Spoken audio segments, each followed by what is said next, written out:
વિધાનસભા સત્રનો આજે 12મો દિવસ છે। અંદાજપત્ર પર સામાન્ય ચર્ચા પણ કરવામાં આવશે, જેમાં ચર્ચાનો આજે ચોથો અને છેલ્લો દિવસ છે, જેમાં ગુજરાત વિનિયોગ વિધેયક 2026 રજૂ થશે। નાણામંત્રી કનુ દેસાઈ ગૃહમાં આ વિધેયક રજૂ કરશે। વીજ ઉત્પાદન અને વિતરણ સાથે સંકળાયેલા લોકો માટે આ ખાસ વિધેયક જે આજે કનુ દેસાઈ નાણામંત્રી રજૂ કરશે।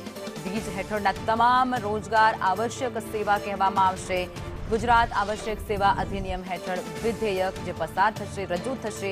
સવારે 9 વાગ્યે ગૃહની કાર્યવાહી શરૂ થઈ જશે। પ્રથમ 60 મિનિટ સુધી તારાંકિત પ્રશ્નોત્તરી ત્યાં થશે। ઉર્જા, પંચાયત, આરોગ્ય વિભાગના પ્રશ્નો પર ખાસ ચર્ચા પહેલા ફેઝમાં 60 મિનિટ સુધી કરવામાં આવશે અને ત્યારબાદ આગળની પ્રક્રિયા પણ હાથ ધરાશે।